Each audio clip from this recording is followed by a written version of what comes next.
Words are bridges. शब्द सेतु हैं।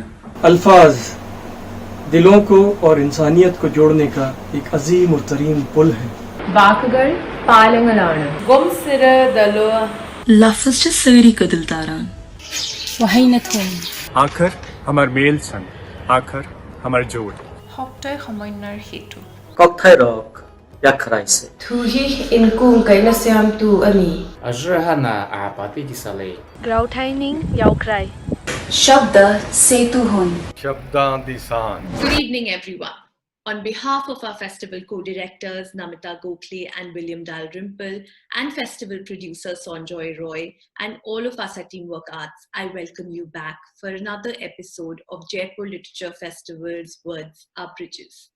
Our session today is Poetry in Hidden Places. Ulrich Sandig and Karen Leader in conversation with Anjum Katyal. Ulrich Sandig's latest novel of poetry is an integration of the dark undertones of the fairy tales by the Grimm brothers with contemporary issues of migration, war, and ecological threat. Translated from German to English by Karen Leader, the poets present a sharp reminder of the importance of empathy and what it means to be human. Together with Anjum Katyal, they discuss the writing process, the art of translations, and the constant search for poetry in hidden places. Ulrich Sandig has written 2 books of short stories and 4 volumes of poetry, as well as a novel, Monsters Like Us, which appeared this year. She often works with filmmakers, sound artists, and musicians, and her CD with poetry band Landschaft appeared in 2018. Sandig has won many prizes, including most recently the Wilhelm Lehman Prize and the Horst Bingle Prize. Karen Leader is a writer, critic, and prize-winning translator of German literature, including works by Ders Grunbein, Volker Braun, Michael Kruger, Evelyn Schlack, and Raoul Schrott. Her translation of Ulrich Sandig's Thick of It won an English PEN Award and an American Penheim Award and was runner-up for the Schlegel-Teig Prize. Anjum Katyal is a writer, editor, and translator. She has been chief editor Seagull Books, as well as editor Seagull Theatre Quarterly Calcutta and web editor Saregama HMV. She is the author of several books on theatre and performance and has translated works by Habib Tanveer, Mahashweta Devi, and Meera Mukherjee. She was director APJ Kolkata Literary Festival and curator Nabana Earth Weekend Festival of Arts and Ideas. She also writes poetry and sings the blues. Before we move on to our next session, we'd request you all to please follow us on our handles GLF Litfest on Facebook, Twitter, and Instagram to get notified on the upcoming sessions. In case any of you drop off due to bandwidth issues, you can find us on our YouTube channel Jaipur Litfest JLF and our Facebook page JLF Litfest. We now present Poetry in Hidden Places.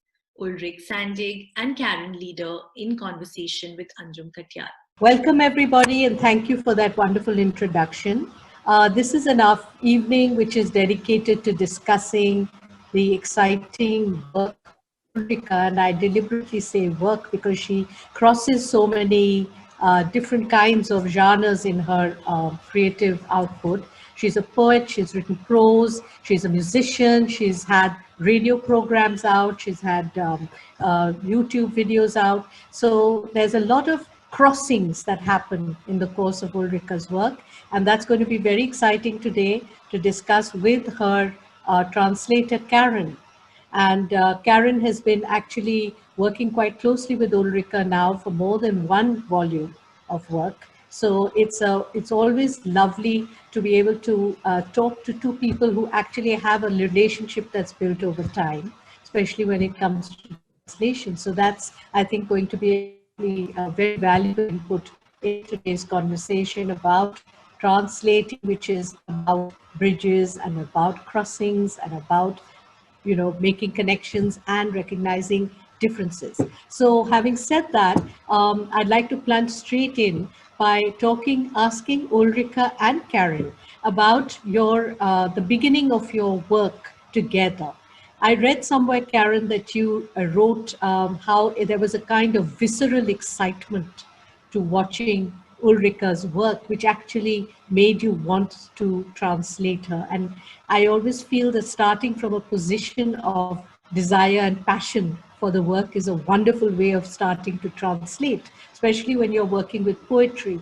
So Ulrika and Karen both, would you like to talk about how you began and what was the excitement of discovering each other as writer and translator? Yeah, first of all, let me just tell you that I'm delighted to have this wonderful session from 3 angles of the world. Karen is in Oxford right now in the UK. You are in, I think, Calcutta.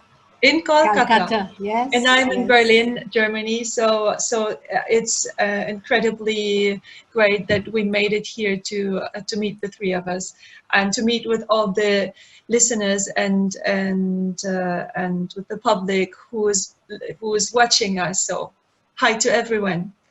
So I think Karen kind of found me through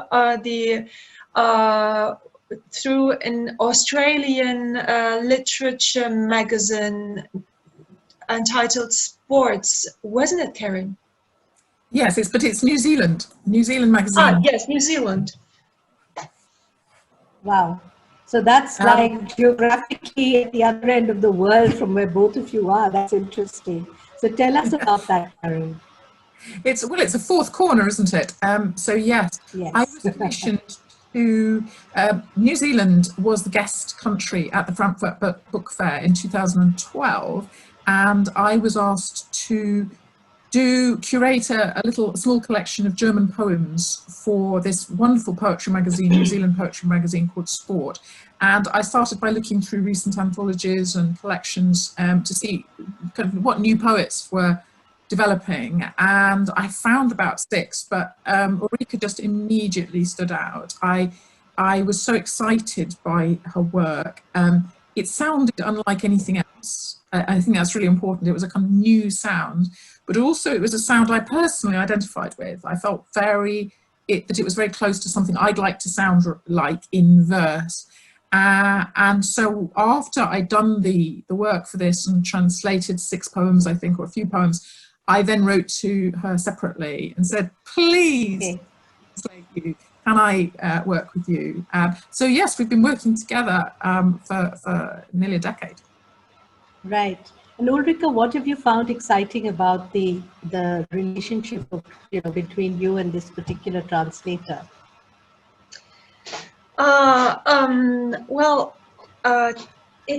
I could tell you such a lot of things, but I'm trying to perhaps say the most important thing is I'm intrigued by the way I keep learning about my own language and my own verses through her translation, and also through yes, we had a lot of interesting talks when she is in the middle of translating a manuscript and she writes. She suddenly asked me in emails or Skype talks, Ulrika, there's one thing about a verse or a phrase I didn't understand. Please explain this very word. Is it meant in high tone? Is it in colloquial tone? And if so, then from which perspective? And this keeps challenging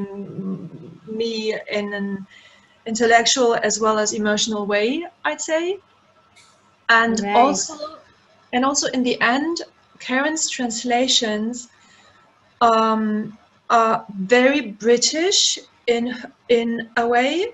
I'm saying that having in mind that the translator I worked before with was an American living in Germany, so I very much felt her Britishness in a way, and also her very own sound on the other hand, and still while being so British and so much Karen Leader, she comes very close to what I actually want to express, and that is that is like, we were talking about angles before, that is like two angles, two dimensions of one poem, which I'm intrigued about. Yeah. Wow. Karen, do you want to add to that, or can we get into a reading? Maybe you could read something from one of the poems that demonstrates a little bit of what you were talking about. I mean, to add to it, I think a translator is a first reader. I mean, a critical reader, an intense reader who gets closer to the language than almost anybody else. And so, in a sense, of course, also has to make choices, because many words mean multiple things in another language. Right. So quite often I go to Ulrika and say, well, this could mean this, this, this, this, or this. Which is most important to you? You know, what is the, you know, which image or which sound or which angle is most important to you? And so that she helps me sort of winnow perhaps out of some of those choices. Although, of course, the translation is always ending up with the choices. Well, I get the impression that Ulrika plays with lots of meanings also. That she packs these portmanteau words and images which unpack into lots of different directions. That comes through in what I've been reading of her work and also what you've written about her work. So that must make it even more interesting and challenging and the playfulness of it for you as a translator, right? Because there are so many levels simultaneously, like music. You know? There are chords being played and they're touching on all different tonalities. So would you like to talk about that a little bit, maybe Ulrika as well? About the multiplicity of the... Yeah. Ulrika writes, so there are lots of levels to this. Ulrika writes without capital letters, which are a part of a normal grammatical structure in German, that nouns have capital letters beginning them. But she does away with that. And so that creates, if you can imagine, an ambiguity, so that a word that on the page might look like a noun also can suggest a verb, for example. So verb and nouns are broken down. She plays with idioms, but then changes them a little. She has a lot of quotations from nursery rhymes or songs or traditional sources that are hidden very often. They're not made explicit. And so they bring up a resonance, which again is very different in another language. And finally, she very often uses pairs, so that while a sentence sets something up, later there's a kind of pairing, or even maybe another poem pairs with a poem, so that something is set off but immediately taken back. And so I think what I found exciting, to come back to your first question in a way, is that the reader is placed in a sort of radical insecurity, which is both exhilarating and creative. One is on a real voyage of discovery. And there are lots of voyages in Ulrika's poems also. It's exhilarating, but also a bit frightening, because you don't know where you're going to end up. And you're pulled in lots of directions. And so I think that is part of what's happening. It's a kind of high wire act, in a sense, playing with all the possibilities of language and existing in them. And very often I don't understand the poem when I start translating it. Maybe, I think Ulrika has also said she doesn't always understand what she's writing. And so we're both of us on this voyage of discovery. Sort of, radical misunderstanding. Yeah. Yeah, that's lovely. But maybe you come to understanding through the business. So Ulrika, would you like to talk a little about this, or would you like to read something? It would be lovely to hear something, actually. Yeah, perhaps that's the moment to read something. Yeah, I thought so. Yeah. People have now understood a lot about how I write, and now I feel like they should listen to my words also. Karen, should I read the beginning of Grimm and then you read the English translation? That's just what I was thinking. We had the same thought. Okay. But I'm just reading the beginning of it, right? Okay. Okay. Because it's so long, so. Actually, when I read this poem on stage, and there is an English English reading audience, I do like, and I did that in Chennai last year in the literature festival in Chennai. I like to have an English native speaker read the English translation and me singing sort of a chorus line that is based on a central verse of the poem, like as a backing vocal. So I can't do that now. Right. So, but I guess I'm just reading until the chorus line and just humming a little bit something for you. But apologize, I'm not a trained singer, I'm just a vocalist. And this poem is entitled Grimm. Wir schrieben uns Nachrichten auf rohen Eiern. Wir hielten unsere Kratzer und Schleifen auf Kalk für glückliche Zeichen. Einander ohne Rücksicht auf Verluste, buchstäblich alles schreiben zu können. Auf rohen Eiern zumal und in schwankenden, hohen Gebäuden, wie gemacht, sich im heiteren Rasen der Erde sacht zu bewegen. Wir schrieben auf rohen Eiern. Je nach Dringlichkeitsfaktor drückten wir ordentlich auf, bis wieder eines kaputt war. Kein Problem, wir hatten ja eine gegen unendlich gehende Menge an rohen Eiern im Kühlschrank. War kein Problem, wir hatten ja eine gegen unendlich gehende Menge an rohen Eiern am Kühlschrank. Karen, your turn. Should I read the same bit or carry on? Yeah, or no, just like from the beginning. Would you read from the same bit? Yeah. Grim. We wrote each other messages on raw eggs. We viewed the scratches and loops we made on the shell as hopeful signs that, despite what had been lost, we could write literally anything to each other, at least on raw eggs. And in the tall buildings that swayed as if made for shifting softly along with the bright velocity of the earth. We wrote on raw eggs, and according to the degree of urgency, we pressed extra hard till another cracked. Ha! No problemo. We had a well-nigh limitless supply of raw eggs in the fridge. I think there's something to say about that poem to start with, which is, of course, is that Grimm, the title, refers to the Brothers Grimm and their household. Yeah. But in German, Grimm also means it's an archaic word for anger, rage. Okay. And of course, the word grim does exist in English, but it means something different. And so already there we have a kind of translation issue. Because the obvious cognate, grim, doesn't actually capture that rage, which is so important to Ulrike.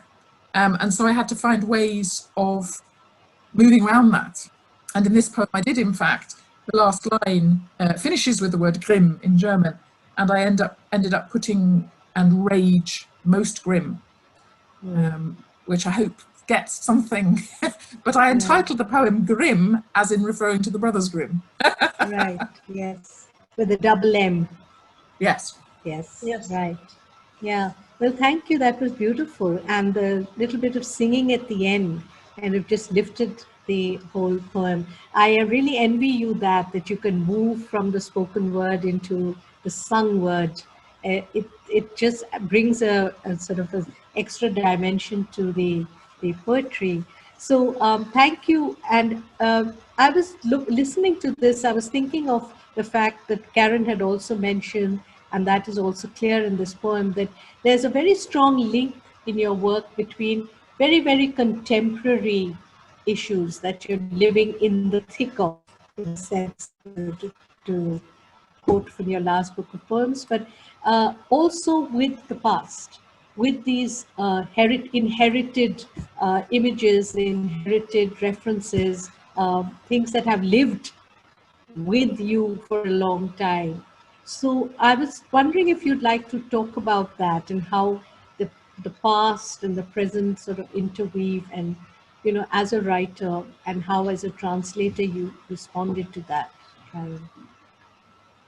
Yes, well, I guess I was always influenced by oral tradition, at least as much as of literature itself.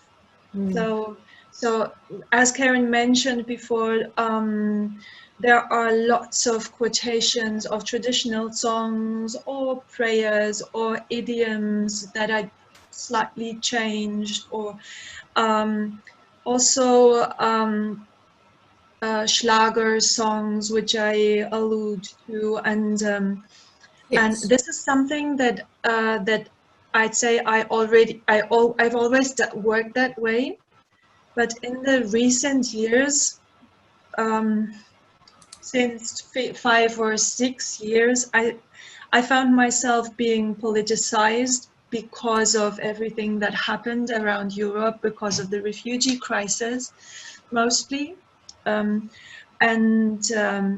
So while I worked on this Rapeseed collection that is now out with an English translation with Seagull Books in Kolkata, I found myself desperately looking for a language to ask questions that I found my own German poetry scene haven't really done, like ask questions that they hadn't really dared asking for some decades already, because the German poetry scenes tend to be not very political at all for certain reasons. And what I did then is, of course, looking back into my own language history and finding the folk tales of the Brothers Grimm in their harshness, in their precise literacy, in their in their experimental ways of putting things to, and they were dark enough. Basically, what I want to say is, I guess they were just dark enough to express that darkness that we felt when the refugee crisis started, and we found ourselves in the middle of the European Union, which makes refugees die in the Mediterranean. And that helped, and I guess the Brothers Grimm and also some other 20th century poets who I never met, but who I read a lot, like Helga Novak, helped me to become harsher and more outspoken, I'd say. So listening to you talking about how you went back and found a lot of, shall I say, inspiration in the older writing and in folk tales and the Grimm, Brothers Grimm stories, I was just thinking that it seems to me that it almost became a kind of a mulch or a language that you weren't using so much as quotations and direct references, but kind of remaking for yourself. Like the reference that Karen made, that you often use references, but you change them slightly, or there'll be idioms or quotes that are hidden in a way that, people, that you, so they're not standing out as quotations and references, but they're woven into the work. Karen, did you find that, do you think that's true? And did you find that particularly, how did you deal with that as a translator? I think that's true. The full name of this collection is I Am a Field Full of Rapeseed, Give Cover to Deer, and Shine Like 13 Oil Paintings laid one on top of the other. And in the collection is divided into sections, which each have part of that title as their title. The part with the Grimm poems has the title Oil Paintings Laid One on Top of the Other. And so you mentioned mulch, and I thought of a sort of palimpsest, in a sense, in that the writing is on top, layers and layers of writing, and all these the depths of the shadows of language, although here they're very bright, aren't they, shining through.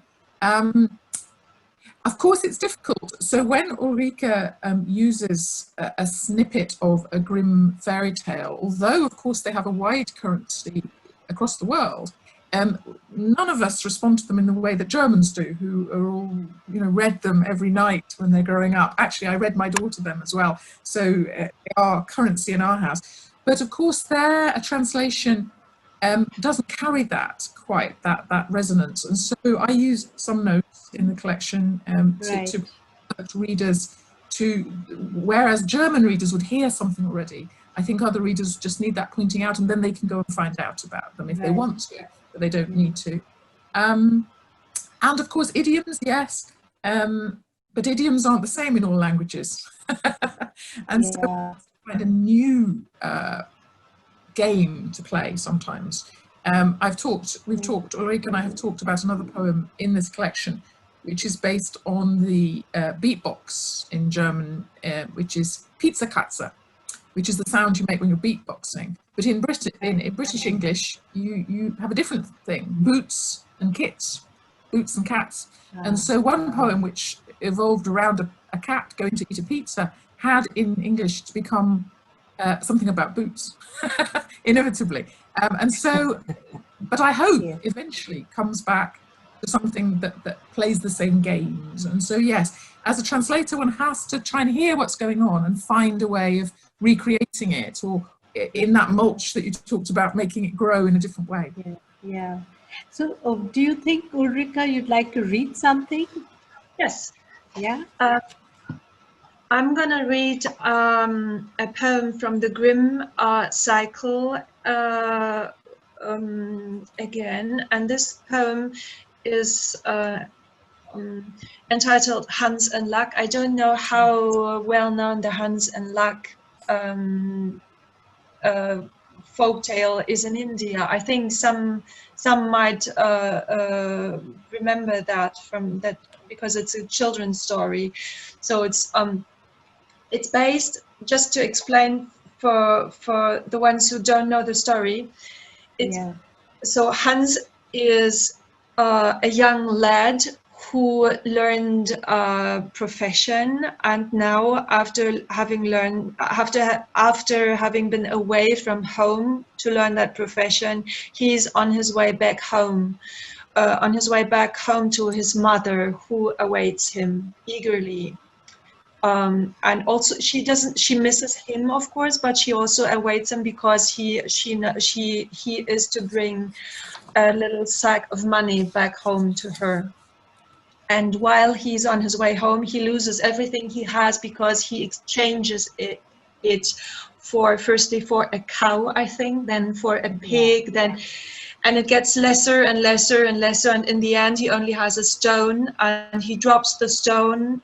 Stone drops into a well and is gone. So and he's still happy, because he thinks, oh, now I don't have to carry the stone anymore. So he's naive and happy and very young in a way. I wrote that poem from the perspective of his mother, sending him a WhatsApp message, I guess. And since it's WhatsApp or another messenger app, it's full of abbreviations. Right. Hans im Glück, ich schreibe dir nur, dich wissen zu lassen. Fehlt mir nichts. Das ist mein Hand, das ist mein Arm, das ist mein Auge. Schau genau hin. Es ist alles noch da, seit du nicht mehr da bist. Alles ist mind 1x vorhanden. Mein Stirn, mein Hirn, mein Pech. fasse mich neuerdings kurz. Oh, schreibe dir nur im Sprech der pappweißen Taube vorm Haus. Oh, ihrem mechanischen, überall in Gipfeln ist. Oh, oh. Oh. Die sprechigste Taube, Glückstadt an der Elbe, die jedem, wirklich jedem ihrer Berichte eins letzte, hoffnungsvolle Silbe anhängt. Eins, Verschwendung. Breche hier ab. Kann mein eigenes Wort kaum verstehen, lauter Abwesenheit. Abgesehen davon fehlt es mir. Ach, nichts.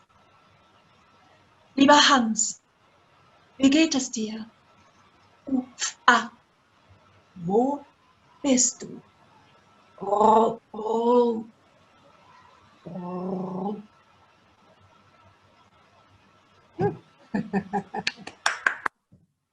Thank you. So are we going to hear that in English as well?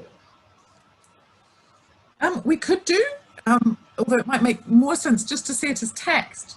But I'm happy to read it. And so the text is going to be scrolled, I think, right? Yeah. Yeah. Because I remember reading it as text, and you can sense the sense of rhythm on the page with the abbreviations and the breaks and the white spaces. Yeah. So I think that's a good way of doing it. Just letting it breathe on the page, I think. Yeah.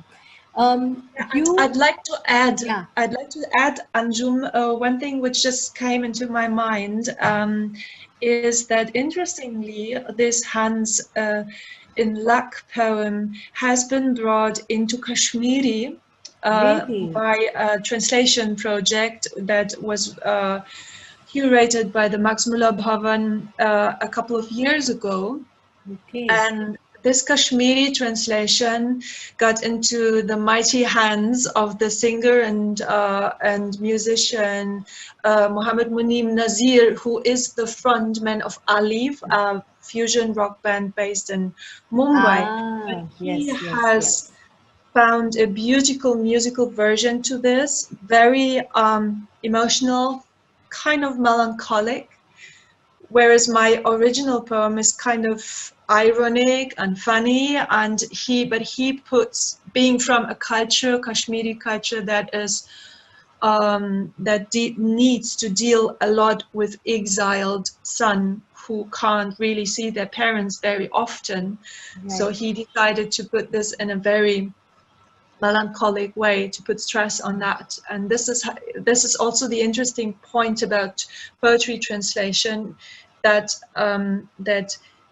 that once it's brought into another language, it's also, of course, brought into its cultural and political inflictions. Yeah, thank you for that. So you have your work existing in Hindi and you have it existing in Kashmiri. Any other Indian languages into which your work has been translated?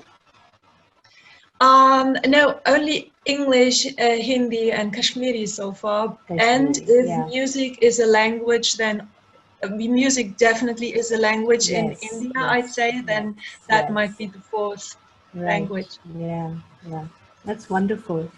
You mentioned that you had recently felt yourself becoming very politicized. And I read also that you like to think of yourself, you do think of yourself as a political poet. I think Karen also mentioned that.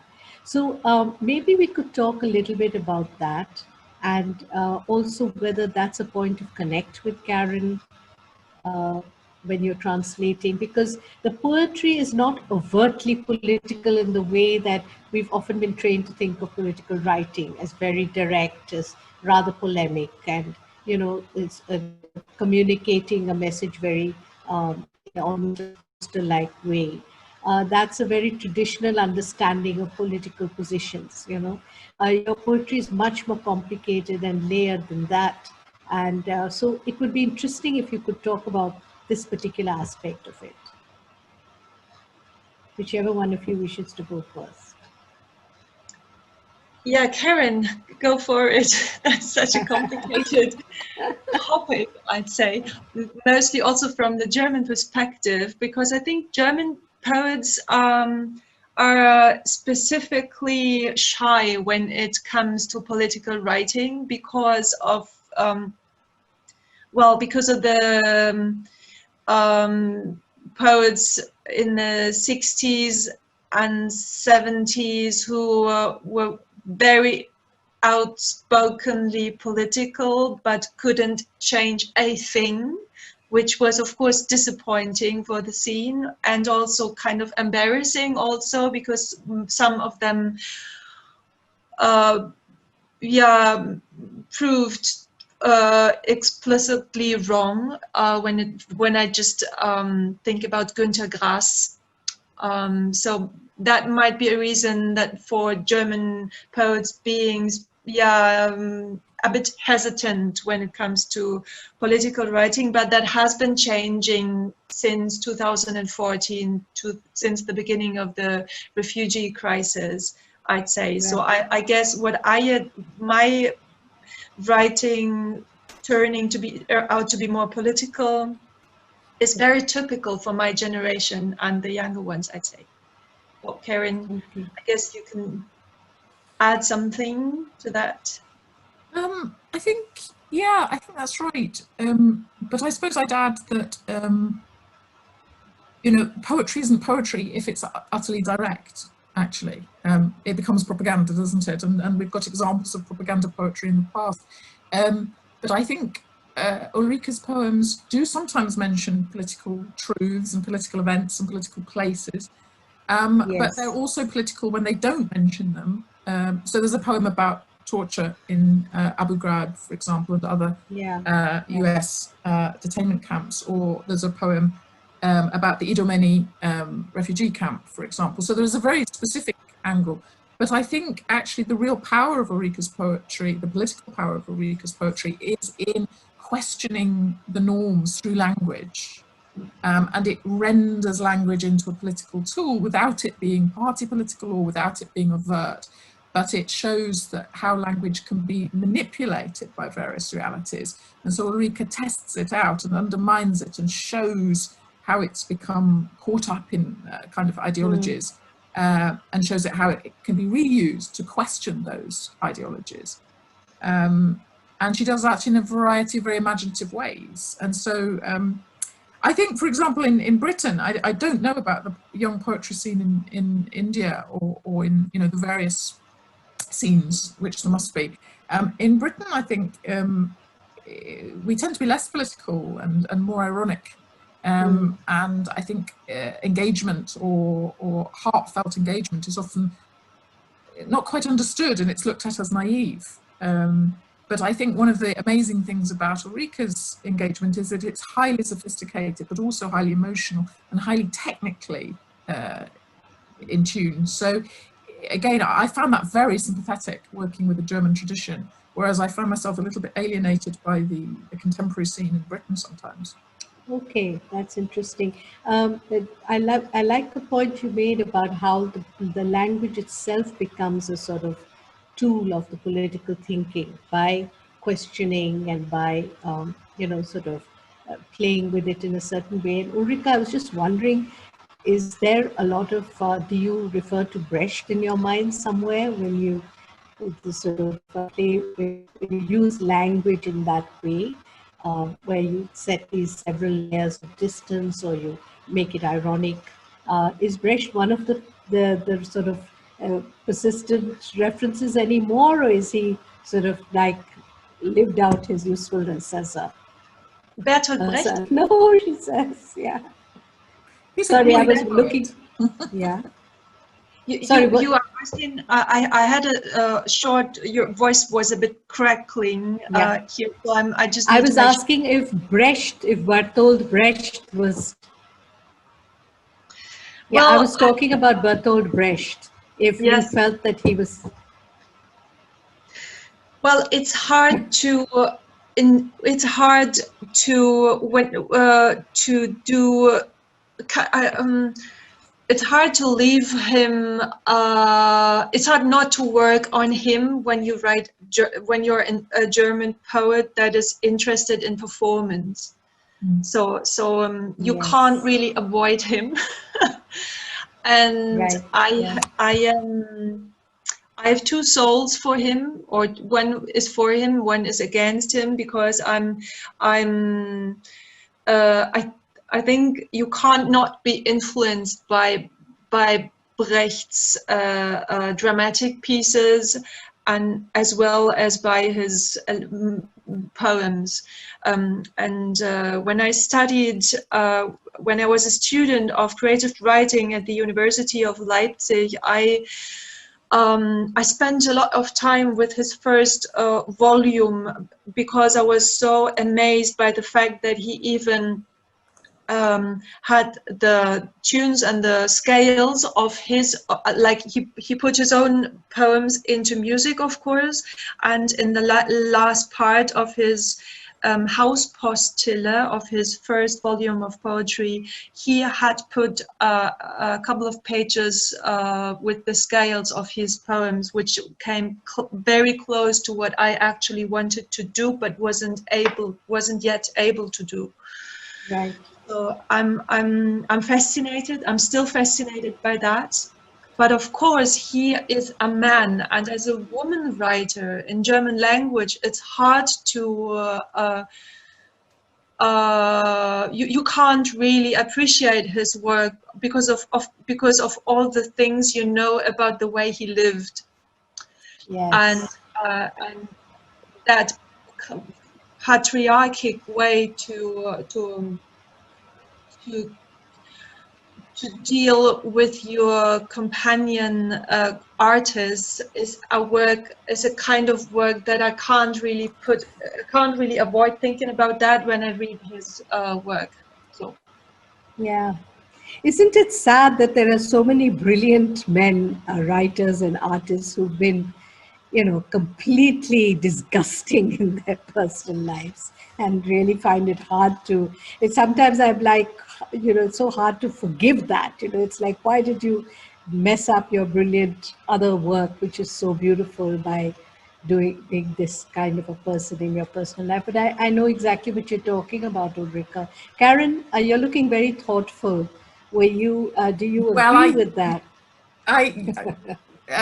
Ulrika knows that I write about Brecht and write about Brecht's poetry as part of my... That's why I was so hesitant saying it. I think he's a great poet, and I think there's another conversation to be had about the particular time and what he did and why, and in many cases the women were, very much party to what was going on, and for very good reason, because it was about the struggle. But I think we stretch into very dangerous territory if we want all our poets to be good people. I know. Yes, that is true. And that goes for men and women. Yes. I think. Yeah, but we're running out of time, and I would love to end with another reading. So I was wondering, Ulrika, if you'd like to read something and maybe leave with a last comment by Karen on what you read. I was thinking of Into Nature, as if that's your last poem, right? Would you like to read that, or do you have something else in mind? Well, when that poem Into Nature would be best listened to Still of Karen's translation, because firstly, because it's an anagram, and it's read best when you can really read it, and when the audience can really read it on the screen. And secondly, also, I put this anagram, I composed a music to this anagram. I put it into a experimental rap song, I'd say, with my band colleague Grigory Semenchuk, who lives in Western Ukraine. And together we formed the poetry band Landschaft, which means landscape in both German and Ukrainian language. And so now what you will hear now is an anagram of the last three lines of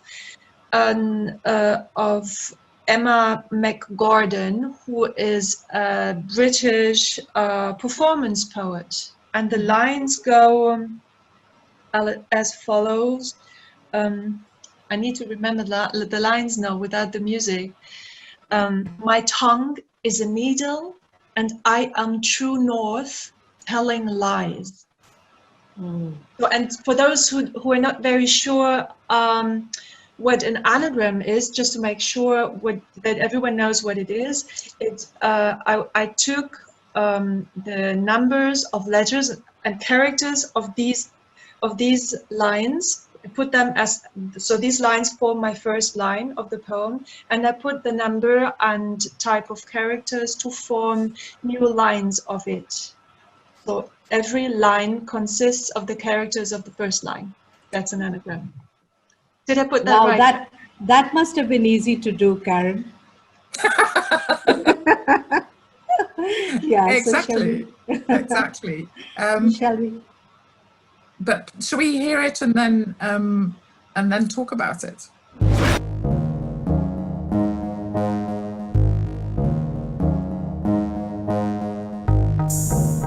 The tongue is a needle, and I am true north, telling lies. And I am true lies. The tongue is a needle, and I am true north, telling lies. In der Heimat tollten Rettungshunde als Alge. Oh, ein Ei! Hatte es unterm Hut getragen. Leer in den Lilien oder Lidos, liegende, rinnende Gottesstatue. Holla, reit an! Im Ultragrün der Auen toasten Satelliten, Goldhelme. Hinein in die Natur. Hinein in die Natur. The tongue is a needle, and I am true north, telling lies. The tongue is a needle, oh, Is a needle. die Tiere heulten, Moos, lallten, Ex hat uns hier einer angelogen. Lea, du trottest dahin mit ellenlangen, teuren Automaten, heilst Heide, grillst Dioden und hinterher ausgeatmete Kiwi-Insel-Atolle. Du, mandeläugige Lea, nennst es Nitrithalle. Tod, ihr Norden, heiter Tod. Hüll die Gaumensegel in Atlantis. This song is a needle, and I am true north, telling lies. Song The tongue is a needle, and I am true north. north, telling lies. Well, I mean, this was a real challenge, and at first I thought this can't be translated. But of course, that made me very keen to translate it. This is one of the places where it's wonderful working with someone as generous as Ulrike, because of course, in order to do the same anagram in English, I had to move away from the very strict meaning of what the German said in order to play the same game. Right. Although I hope that in the end, I got back to something very close in essence to the original. but it had to go by different means. And you discover all kinds of things. For example, there are 8 E's in each line. And that's why in the English, we don't use E's in the same way, I discover, as in German, because of course, because of the German language of the endings, there are lots of E's at the end. But of course, in English, become words with long E's. But there was one fixed point, which was the Gili Isles, which are very low-lying islands and which are threatened with extinction by the rising tides. And so this is a political poem too. And that turtles lay their eggs there, and so there's a whole species which depends on them. And I knew they had to be there, and that threat had to be there. But apart from that, I allowed myself, or Ulrika allowed me, the freedom to try and find an English language to bring that back. And that's a working relationship, I think. Okay. Great. So that's a wonderful note to end on. It seems that we do have to bring this session to a close, according to the message I just received. I think that the possibility of reading it will be there, because we'll be able to see it on the screen. But the challenge of translating something like this and the hands-on experience of working together as a partnership to do that is a wonderful note to end this session on, I think.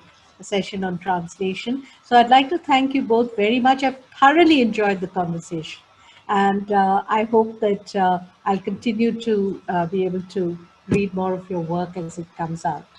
Thank you so much, Ulrika, and thank you very much. Thank you very much. Thank you. Yes. Thank you so much for giving us the opportunity to share our verses and thoughts with you. Thank you, Ulrich, Karen, and Anjum, for that wonderful session. Thank you for sharing your insights into the art and craft of translations.